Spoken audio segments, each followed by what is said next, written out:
سلامونه او احترامات مې قبول کړئ دوستانو، په دې هیله چې ټول به روغ جوړ یاستئ. یوه پیغله د خپلې بې حرمتۍ کیسه کوي. دوستانو دا کیسه مې په یو ورځپاڼه کې ولوسته، غوښتل مې چې ویډیو پرې جوړه کړم او تاسو دوستانو سره یې شریکه کړم، نو په دې هیله چې تر پایه یې وګورئ. یوه پیغله د خپلې بې حرمتۍ کیسه کوي. دا پیغله چې خپل مستعار نوم لیلا ښیي وایي چې مور مې تل نورو ته ویل چې لیلا یوه نیکه او تکړه جینۍ ده، ټول کور مې پرې خوندي دی. هغه څوک چې لیلا په نصیب وي یو نیکمرغه انسان به وي. ما مې د مور په خبرو باور درلود، راښودلي وو چې تل د مشرانو خبرو ته غوږ نیسه. له دې کبله د ټول کور چارو سمبالښت سربیره د نورو خبرو ته مې هم غوږ نیولو. له دې ټولو سره اوس په دې نه پوهېږم چې له دې خبرو د مور څه موخه وه.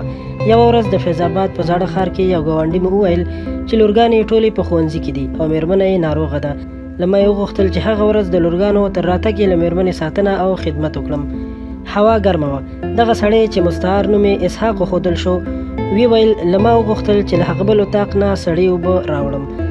نه پوهېږم چې دا پیښه څه ډول رامنځته شوه. په یو ساه مې کړکۍ وهلې او د مرستې غوښتنه مې کوله.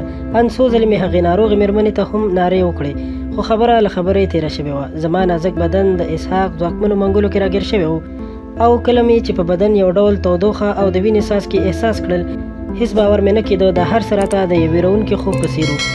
له هغې ورځې وروسته مې ژوند ډېر خراب شوی دی. په ټولو نارینهو بې باوره شوی وم او راتلونکي ته ناهیلې وم. د مور کیسې مې تل را په یادېدلې چې تل یې زما د نیکمرغۍ کیسې کولې. څه مې کړی وې؟ تېښته کوم لوري ته، په کومه هیله، او یا ځان وژنه؟ فکر کوم حرمت مې یوې شفافې نه ماتېدونکې او نه رغېدونکې ښیښې ته ورته و. حرمت مې د ژوند یوه برخه نه بلکې ټول ژوند مې و. حرمت راته د هغه کلا په څېر و چې د نارینهو هجوم، هوس او له نورو ټولو هغو یې خوندي کولم چې نارینهو په وجود دننه لرل، او زه ترې ناخبره وم. له بلې خوا د نارینهو د وسوسې لامل و. یوازې یو داغ په دې ښیښې پیدا شو او زما ژوند یې د یوازیتوب په تورتم کې لاهو کړ. اوس داسې روزګار سره مخ یم. مور مې په ټولې پیښې او کیسې خبره شوه. څه مې کړی وې؟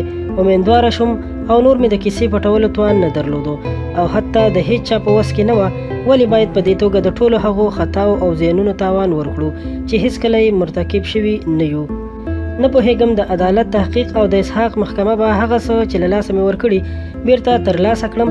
پوهېږم نور د ژوند لپاره هیڅ هیله او لیوالتیا نه لرم. هر څه راته تور او له کرکې ډک ښکاري. نوې د ژوند دویم پړاو ته ورداخله شوی وم او بدبخته یې کړم. یو انسان باید څو کاله ژوند وکړي. مننه کوم دوستانو چې دا ویډیو مو تر پایه وکتله. له نورو همدغسې په زړه پورې او معلوماتي ویډیوګانو لپاره درسره زموږ چینل سبسکرایب کړئ، دا ویډیو لایک کړئ او خپل ملګرو سره هم شریکه کړئ. ډېره مننه.